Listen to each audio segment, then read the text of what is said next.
오늘은 PRS 공동체 성경 읽기 88일차 되는 날입니다. 오늘 하나님께서 우리들에게 주신 말씀은 사무엘상 7장에서 9장까지의 말씀입니다. 다 함께 말씀을 읽도록 하겠습니다. 제7장.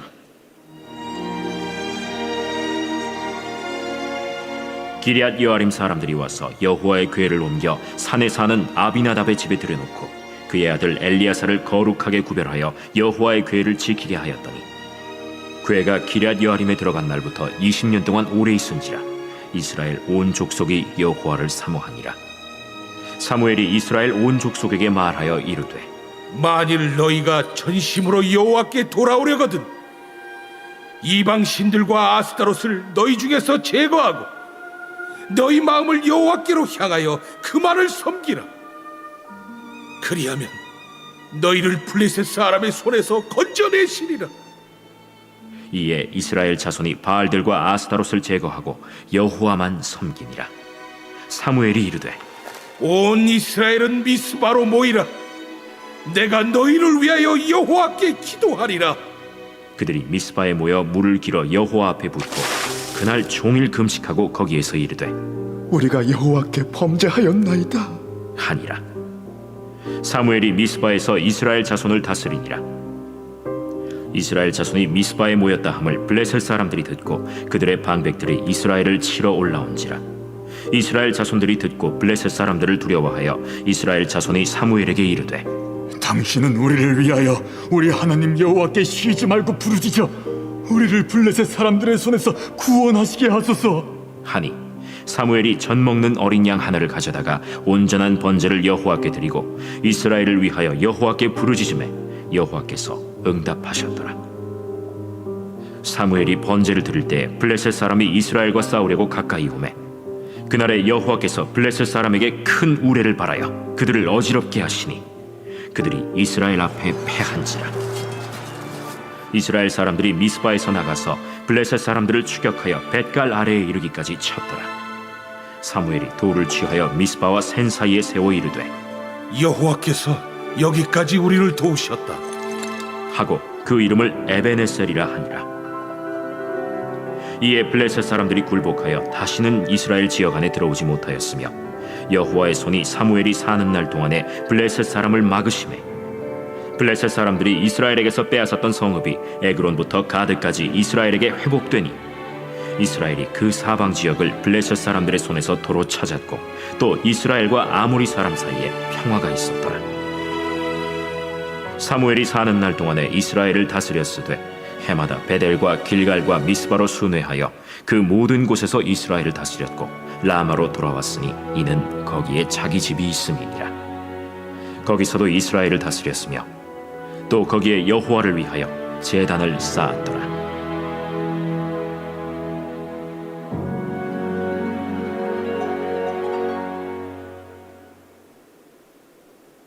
제8장. 사무엘이 늙음에 그의 아들들을 이스라엘 사사로 삼으니 장자의 이름은 요엘이요 차자의 이름은 아비야라. 그들이 브엘세바에서 사사가 되니라. 그의 아들들이 자기 아버지의 행위를 따르지 아니하고 이익을 따라 뇌물을 받고 판결을 굽게 하니라. 이스라엘 모든 장로가 모여 라마에 있는 사무엘에게 나아가서 그에게 이르되 보소서 당신은 늙고 당신의 아들들은 당신의 행위를 따르지 아니하니 모든 나라와 같이 우리에게 왕을 세워 우리를 다스리게 하소서. 우리에게 왕을 주어 우리를 다스리게 하라 했을 때 사무엘이 그것을 기뻐하지 아니하여 여호와께 기도하매 여호와께서 사무엘에게 이르시되 백성이 내게 한 말을 다 들으라. 이는 그들이 너를 버림이 아니요 나를 버려 자기들의 왕이 되지 못하게 함이니라. 내가 그들을 애굽에서 인도하여 낸 날부터 오늘까지 그들이 모든 행사로 나를 버리고 다른 신들을 섬김같이 내게도 그리하는도다. 그러므로 그들의 말을 듣되 너는 그들에게 엄히 경고하고 그들을 다스릴 왕의 제도를 가르치라. 사무엘이 왕을 요구하는 백성에게 여호와의 모든 말씀을 말하여 이르되 너희를 다스릴 왕의 제도는 이러하니라. 그가 너희 아들들을 데려다가 그의 병거와 말을 어거하게 하리니 그들이 그 병거 앞에서 달릴 것이며 그가 또 너희 아들들을 천부장과 50부장을 삼을 것이며 자기 밭을 갈게 하고 자기 추수를 하게 할 것이며 자기 무기와 병거의 장비도 만들게 할 것이며 그가 또 너희의 딸들을 데려다가 향료 만드는 자와 요리하는 자와 떡 굽는 자로 삼을 것이며 그가 또 너희의 밭과 포도원과 감람원에서 제일 좋은 것을 가져다가 자기의 신하들에게 줄 것이며 그가 또 너희의 곡식과 포도원 소산의 11조를 거두어 자기의 관리와 신하에게 줄 것이며 그가 또 너희의 노비와 가장 아름다운 소년과 나귀들을 끌어다가 자기 일을 시킬 것이며 너희의 양떼 10분의 1을 거두어 가리니 너희가 그의 종이 될 것이라. 그날에 너희는 너희가 택한 왕으로 말미암아 부르짖되 그날에 여호와께서 너희에게 응답하지 아니하시리라. 백성이 사무엘의 말 듣기를 거절하여 이르되 아니로소이다. 우리도 우리 왕이 있어야 하리니 우리도 다른 나라들 같이 되어 우리의 왕이 우리를 다스리며 우리 앞에 나가서 우리의 싸움을 싸워야 할 것이니이다. 사무엘이 백성의 말을 다 듣고 여호와께 아뢰매 여호와께서 사무엘에게 이르시되 그들의 말을 들어 왕을 세우라. 사무엘이 이스라엘 사람들에게 이르되 너희는 각기 성읍으로 돌아가라. 하니라. 제9장 베냐민 지파에 기스라 이름하는 유력한 사람이 있으니 그는 아비엘의 아들이요 스롤의 손자요 베고랏의 증손이요 아비아의 현손이며 베냐민 사람이더라. 기스에게 아들이 있으니 그의 이름은 사울이요 준수한 소년이라. 이스라엘 자손 중에 그보다 더 준수한 자가 없고 키는 모든 백성보다 어깨 위만큼 더 컸더라. 사울의 아버지 기스가 암나기들을 잃고 그의 아들 사울에게 이르되 너는 일어나 한 사활을 데리고 가서 암나귀들을 찾으라. 그가 에브라임 산지와 살리사 땅으로 두루 다녀보았으나 찾지 못하고 사알림 땅으로 두루 다녀보았으나 그곳에는 없었고 베냐민 사람의 땅으로 두루 다녀보았으나 찾지 못하니라. 그들이 숲 땅에 이른데 사울이 함께 가던 사환에게 이르되 돌아가자. 내 아버지께서 암나기 생각은 고사하고 우리를 위하여 걱정하실까 두려워하노라. 보소서, 이 성읍에 하나님의 사람이 있는데 존경을 받는 사람이라. 그가 말한 것은 반드시 다 응하나니 그리로 가사이다. 그가 혹 우리가 갈 길을 가르쳐 줄까 하나이다. 하는지라. 사울이 그의 사환에게 이르되 우리가 가면 그 사람에게 무엇을 드리겠느냐? 우리 주머니에 먹을 것이다 하였으니 하나님의 사람에게 드릴 예물이 없도다. 무엇이 있느냐? 보소서, 내 손에 은 한 세겔의 4분의 1이 있으니 하나님의 사람에게 드려 우리 길을 가르쳐 달라 하겠나이다. 옛적 이스라엘의 사람이 하나님께 가서 물으려 하면 말하기를 선견자에게로 가자 하였으니 지금 선지자라 하는 자를 옛적에는 선견자라 일컬었더라. 사울이 그의 사환에게 이르되 내 말이 옳다. 가자. 그들이 하나님의 사람이 있는 성읍으로 가니라. 그들이 성읍을 향한 비탈길로 올라가다가 물 기르러 나오는 소녀들을 만나 그들에게 묻되 선견자가 여기 있느냐? 있나이다. 보소서, 그가 당신보다 앞서갔으니 빨리 가소서. 백성이 오늘 산당에서 제사를 드리므로 그가 오늘 성읍에 들어오셨나이다. 당신들이 성읍으로 들어가면 그가 먹으러 산당에 올라가기 전에 곧 만나리이다. 그가 오기 전에는 백성이 먹지 아니하나니 이는 그가 재물을 축사한 후에야 청함을 받은 자가 먹음이니이다. 그러므로 지금 올라가소서. 곧 그를 만나리이다. 그들이 성읍으로 올라가서 그리로 들어갈 때 사무엘이 마침 산당으로 올라가려고 마주 나오더라. 사울이 오기 전날에 여호와께서 사무엘에게 알게 하여 이르시되 내일 이맘때 내가 베냐민 땅에서 한 사람을 네게로 보내리니 너는 그에게 기름을 부어 내 백성 이스라엘의 지도자로 삼으라. 그가 내 백성을 블레셋 사람들의 손에서 구원하리라.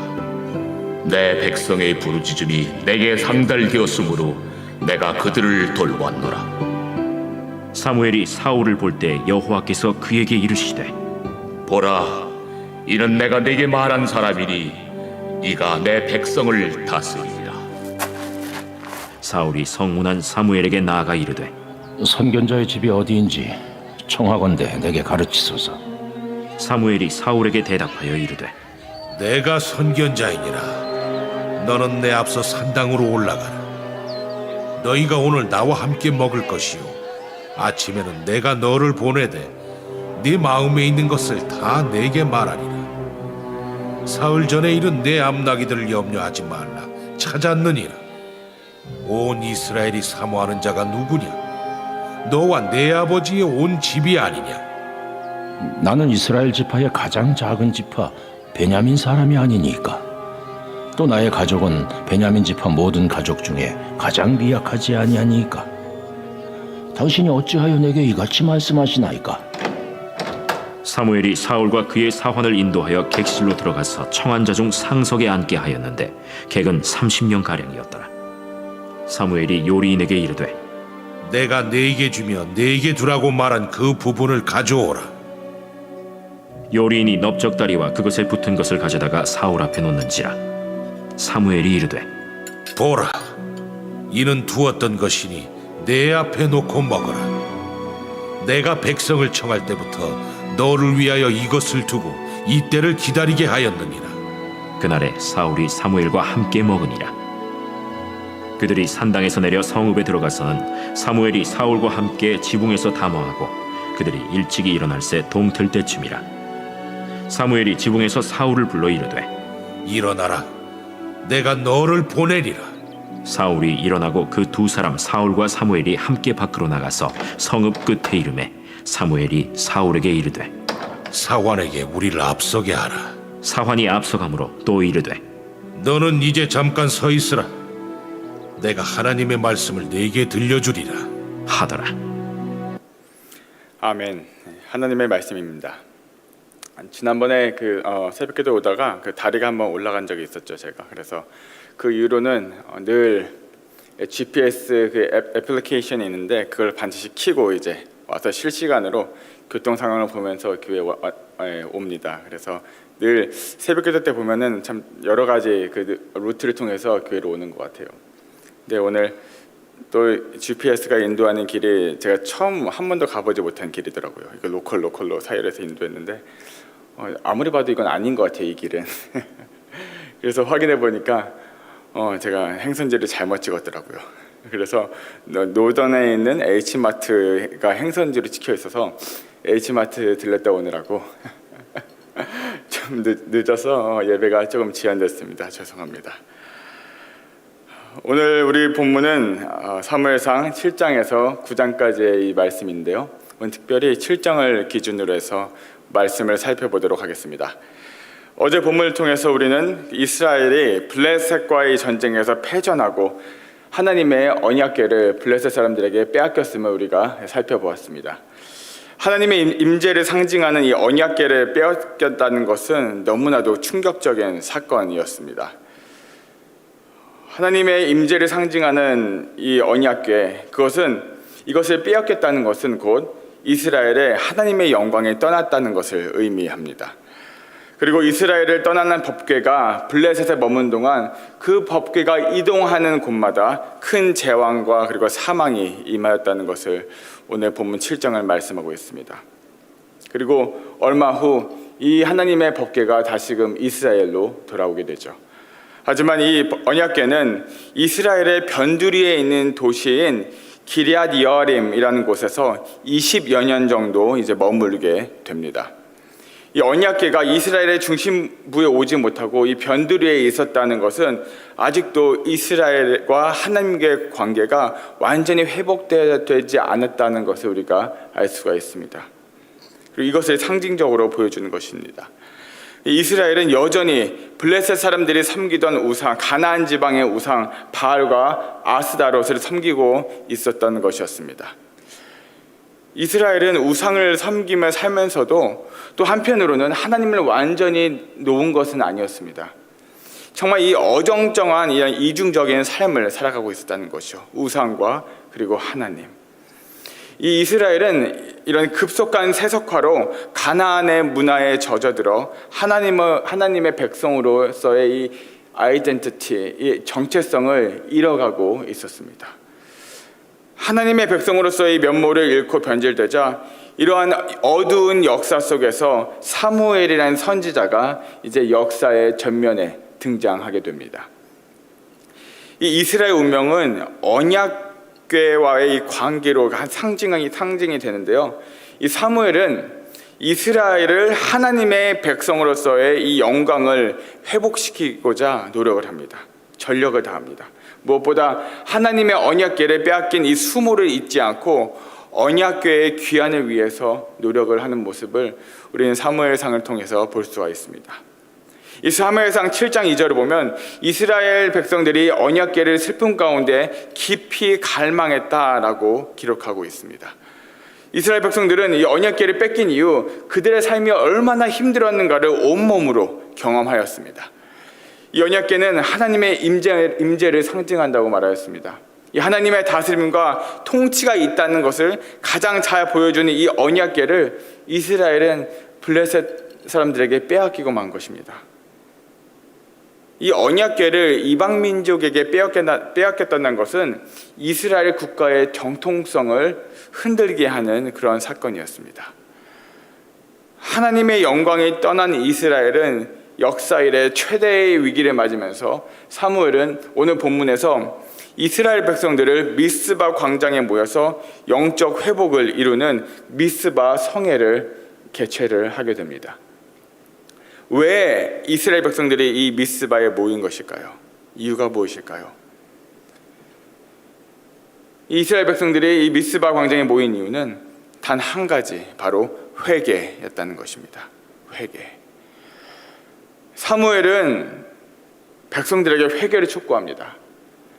그리고 이 회개의 핵심은 바로 하나님께 돌아가라라는 것이었습니다. 사무엘상 7장 3절 이렇게 기록되어 있습니다. 너희가 전심으로 여호와께 돌아오려거든 이방 신들과 아스다롯을 너희 중에 제거하고 너희 마음의 여호와께 향하여 그만을 섬기라. 그리하면 너희를 블레셋 사람의 손에서 건져내리라. 여기서 중요한 그 verb가 동사, 두 가지 동사가 나옵니다. 그건 바로 제거하고 그리고 그만 섬기라. 그만을 섬기라. 이 두 가지인데요. 하나님께 돌아오려거든 먼저 그들이 섬기던 우상을 제거하고, 그들이 섬기던 우상이 누구였습니까? 가나안의 토착신들, 그들을 과감히 제거하고 그리고 어떻게 해요? 여호와께 돌아오라라는 것이었습니다. 이렇듯 왜 사무엘이 이렇게 회개를 강조한 것일까요? 그것은 바로 회개가 바로 회복의 시작이기 때문이었습니다. 회복을 꿈꾸는 자의 시작점은 바로 회개라는 것입니다. 이스라엘 백성들은 스스로 계속 질문을 해왔을 것입니다. 왜 우리 백성들은 늘 이렇게 어려움을 당하고 있을까? 하나님께서 우리와 함께 하신다고 약속하셨는데 왜 계속 우리는 블레셋과의 전쟁에서 패배를 하고 있을까?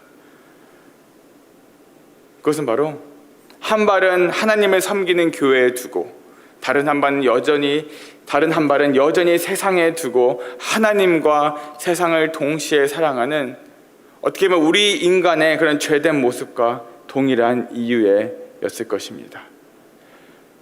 하나님보다 더 사랑했던 것들, 하나님보다 더 의지하였던 것들, 더 추구하고 하나님보다 더 갈망해 왔던 것들을 다 내려놓고 회개하는 것이 곧 회복의 시작임을 이 사무엘은 이스라엘 백성들에게 오늘 본문을 통하여 가르쳐주고 있습니다. 사무엘의 말에 백성들이 순종하며 이제 미스바로 모여들어서 종일 금식하며 회개하며 돌이키는 기도를 하기 시작합니다. 하나님은 은혜를 망각하고 이방의 문화에 흡수된 이스라엘의 모습은 오늘 우리의 모습임을 다시금 우리가 발견하게 되죠. 사실 우리는 돌이키고 회개할 것이 참 많은 것 같습니다. 우리의 가장 핵심적인 죄는 바로 우상 숭배입니다. 세속화가 되는 순간부터 우리의 신앙은 이 복원력을 잃게 됩니다. 배에는 이 복원력이 있어서 아무리 거친 파도가 오더라도 그 거친 파도를 헤쳐서 항해를 할 수가 있습니다. 그 이유가 바로 복원력이라는 것인데요. 하지만 우리 성도가 세속화된다면 성도로서의 복원력을 잃게 된다는 것입니다. 그러면 세상 안에 침몰해서 그리스도인이라는 정체성을 우리 가운데 찾아볼 수가 없게 될 것입니다. 하나님의 백성으로서의 정체성을 잃어버리면 우리는 모든 힘을 잃게 됩니다. 회개는 여러분, 죄악으로부터 깊이 물든 세상에서 우리의 발을 떼내고 하나님께 돌이키는 것을 의미합니다. 하나님을 섬긴다고 하지만 우리 삶에 있어서 하나님보다 더 우선시되는 모든 것들은 우상 숭배라고 오늘 본문은 말씀하고 있습니다. 하나님은 우리 신앙에 다른 것을 섞이는 것을 싫어합니다.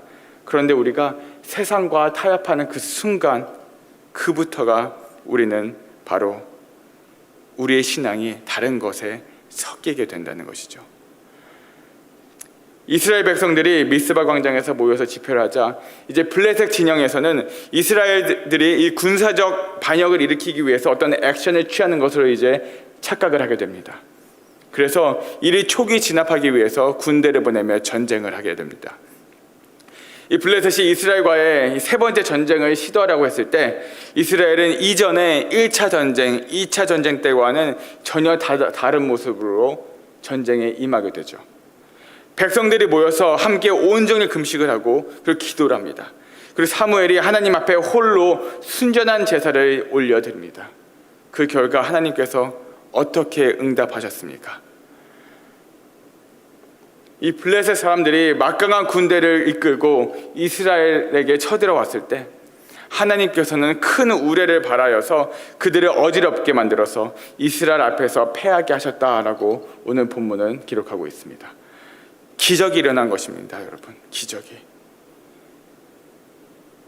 1차, 2차 전쟁 이후에 이스라엘의 군사가 강해진 것이 아닙니다.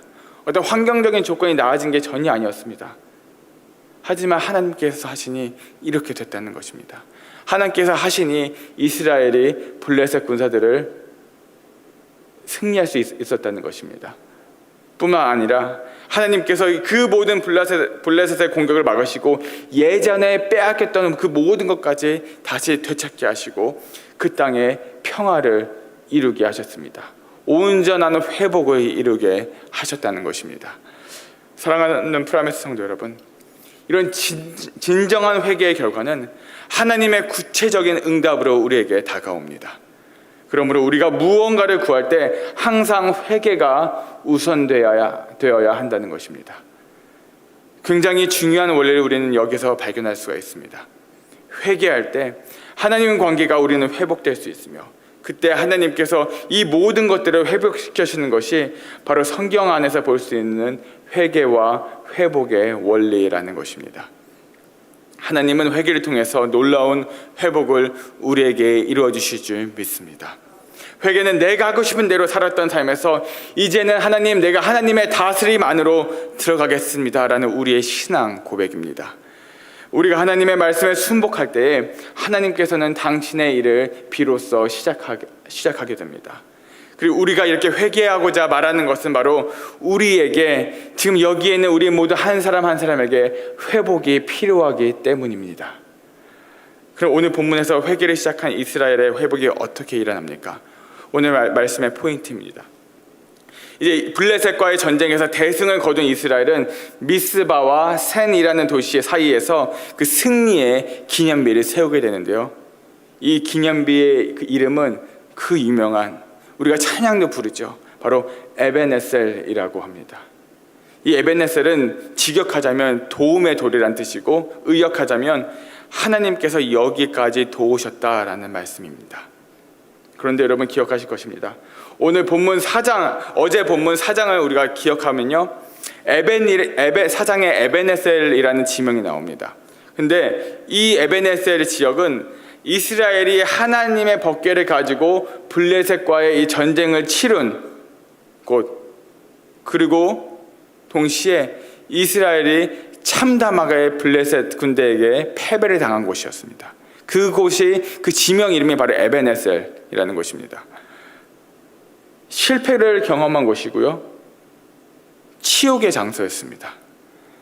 하지만 이스라엘의 참된 회개로 하나님께 회개하며 은혜를 구하고 그리고 사무엘의 말씀이 선포되자 회복하기 시작하였죠. 그리고 결국 오늘 본문 7장에서는 이 실패의 장소였던 에벤에셀이 실추되었던 하나님의 영광이 회복되는 그런 놀라운 영광의 장소로 바뀌었다는 것입니다. 오늘 본문을 통해서 우리는 하나님의 성품과 하나님의 사역을 볼 수가 있습니다. 에벤에셀의 하나님, 지금도 그리고 과거에도 그리고 장차 미래에도 우리를 도우실 하나님. 그래서 우리가 사도 바울과 같이 우리가 고백할 수가 있다는 것입니다. 모든 것이 하나님의 은혜임을, 나의 나된 것이 하나님의 은혜임을 우리는 고백할 수가 있습니다. 우리의 삶을 돌아볼 때도 모든 계획이 다 이루어진 것은 우리의 뜻대로 이루어진 것은 사실 얼마 없습니다. 일상에서 이익만 본 것이 아니라 손해도 보았습니다. 인생의 단맛도 보았지만 좌절이란 쓴맛도 보았습니다. 우리의 삶이 우리 뜻과 계획대로 되지 않았을지라도 이 모든 여정 가운데 하나님의 도움과 하나님의 은혜가 있었음을 고백하는 것, 그것이 바로 에벤에셀의 신앙이라는 것입니다. 창세기에서 요셉의 삶을 보면 반복되는 표현이 하나가 있습니다. 그것은 바로 하나님께서 요셉과 함께 하셨다라는 문장인데요. 그런데 이 표현이 등장할 때마다 형통하였다라는 단어가 함께 패키지처럼 함께 등장합니다. 하나님께서 요셉과 함께 하셨으므로 요셉의 삶이 형통하였다라는 것입니다. 창세기 39장을 보면요, 하나님께서 요셉과 함께 하셨다는 표현이 총 4번 등장하게 됩니다. 그런데 이 표현이 여러분 언제 쓰여졌는지 아십니까? 요셉의 인생이 잘 나갈 때요, 승승장구할 때요, 혹은 요셉이 총리 대신이 되었을 때 이 표현이 쓰여졌나요? 한번 살펴보시기 바랍니다. 결코 아닙니다. 요셉이 인생의 가장 밑바닥까지 내려갔을 때, 형들에게 배신당해서 애굽의 노예로 팔려갔을 때, 종살이하면서 11년간 살아갔을 때 여호와 하나님께서 요셉과 함께 하셨다라고 기록하고 있다는 것입니다. 우리는 오늘 말씀을 통해서 한 가지 깨닫게 됩니다. 그것은 우리가 인생의 성공 가도를 달리고 있을 때만 아니라 인생의 가장 밑바닥을 기어다니고 있을 때도, 실패와 좌절의 쓴맛을 맛보고 있을 때도 여전히 하나님께서는 우리를 도우시고 우리와 함께 하실 줄 믿습니다. 인생의 순풍뿐만 아니라 역풍이 불어올 때도 하나님께서는 우리와 함께 하십니다. 하나님은 우리의 실패의 현장에서도 우리와 함께 하시고 우리를 돕고 계십니다. 그리고 시련과 고난이 찾아오는 그 순간 하나님께서 우리와 함께 하실 줄 믿습니다. 지하 감옥에서 죄수로 살아가고 있는 요셉에게, 더 이상 내려갈 수 없는 밑바닥 중에 밑바닥을 경험하고 있는 요셉에게 그 가운데 하나님께서 요셉과 함께 하시자 요셉의 삶이 형통하게 되며 보디발의 총애를 받게 되고, 그리고 간수장의 마음이 열리게 됩니다. 결국 하나님께서는 요셉을 애굽의 총리 대신으로 올려주시는 그런 귀한 은혜를 경험하게 되었습니다. 사랑하는 프라미스 성도 여러분, 여러분들의 삶 가운데 해결하지 못한 많은 문제들이 있으십니까? 여러분들 생각하시기에 여러분들의 삶 가운데 가장 밑바닥, 더 이상 내려갈 수도 없을 만큼의 그 밑바닥이라고 현재 여러분들의 삶이 그곳이라고 생각하고 계십니까? 우리가 우리의 문제들을, 우리 기독 제목들을 주님께 아뢰기 전에 오늘 이스라엘 백성들에게 미스바 광장에서 모여서 회개로 시작하여서 온전한 회복을 이루었던 것 같이 먼저 우리의 죄악된 모습들, 하나님 사랑하지 못하고 세상과 하나님을 동시에 사랑하였던 죄들, 오늘 이 시간 주님께 다 내려놓고 다 회개하고 진정한 우리의 마음 가운데 회복을 경험하면서 에벤에셀의 기념비를 우리의 삶의 곳곳에 세우시는 저와 여러분들이 되길 주님의 이름으로 축원합니다.